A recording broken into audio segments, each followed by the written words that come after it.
Thank you, Bhumika. Thank you so much for giving a brief introductions about SAP, EWM, and TM related integration. Thank you so much. And good morning, everyone. Good morning, good afternoon, whoever, wherever it is there. So thank you so much for joining the sessions. So today we will going to discuss about something which is very important in the sector of SAP. So where SAP EWM and SAP TM integrations are the crucial collaborations, how it is going to be helpful in terms of achieving the best and better results to avoid a lot of mistakes and also improving the efficiency of the company. Okay. So first of all, so we will going to talk about how this TM and EWM solo if they are worked. So there are a lot of chaos will going to happen because of the not communications of the right information at the right time or real time data interactions is not going to be available between these two systems. So to avoid that, if you integrate SAP EWM and SAP TM in a proper direction, so we will get a lot of advantages. So let us explore with respect to logistic point of view. So what are the advantages we are able to get it? So first one is bundle creation or a packaging. So what is this bundle creation or a packaging of the goods?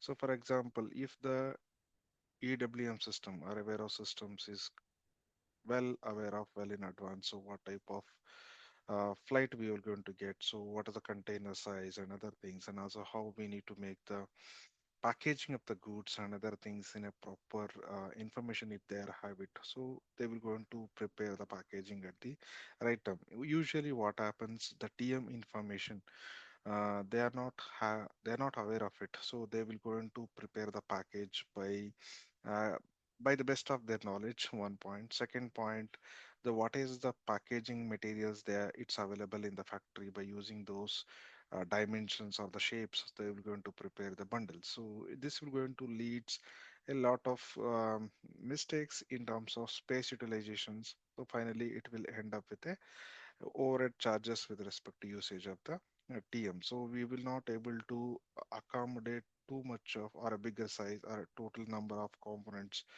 um, into the container. So that could be one reason. Then the second reasons, the space is there inside, but we are not able to accommodate. Maybe we are not place the things in a vertical manner. Maybe we are not place the things in an horizontal manner.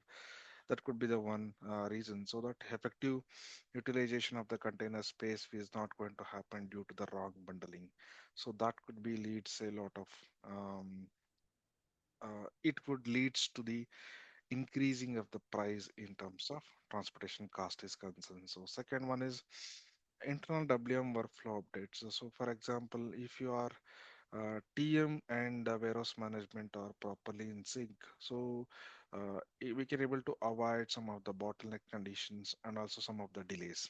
Okay, so if you have a real-time data from the warehouse, so what is the status of the components and how it is packed, or it is still it is not in the packed condition, something like that. If we not get a right or a real-time information from the warehouse, and we are failed and our truck is already arrived, so that it will leads to the bottleneck, or sometimes the goods is ready, 4 5 trucks need to be loaded at a time, so then the warehouse resources utilizations are, it will be a very rush for the warehouse resources to load all these trucks. So this could be a one important element, so we need to consider. So from the TM side of you. So if you have a right information from the warehouse, what is happening, so you can plan your logistic or you can send your vehicles at the right time. So and also live status of the loading and unloading. So for example, when you are need to be loaded too many things, too many vehicles. So for example, you're sending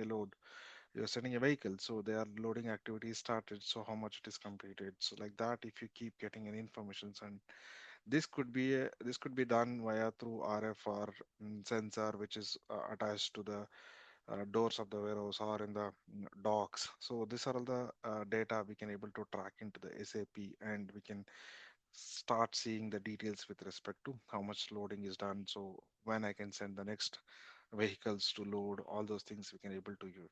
It means that it's nothing but managing of the had space in an effective way, so that uh, which are in the exactly in the active status in terms of loading and unloading. So those vehicles will be there inside, and the others are can be waited outside. So and also charge based transportation execution. So for example, if you are loading is not happen, or if the truck is need to be ate, of course everything is nowadays is based on SLA.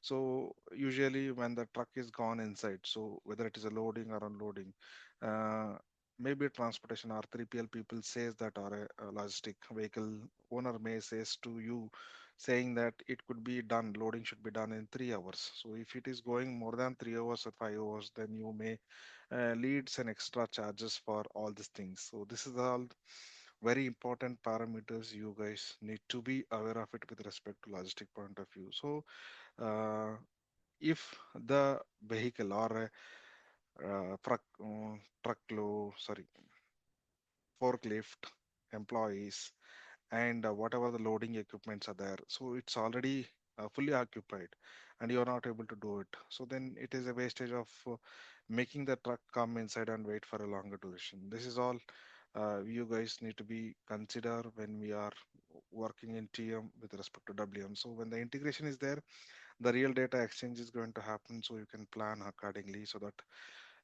bottleneck and chaos or scarcities of the resources from the warehouse side as well, and also resources from the TM side, so we can able to avoid and we can make sure that these operations or these activities are executing at the super best possible way. Thank you so much. And with respect to warehouse point of view, we're going to start now. Thank you.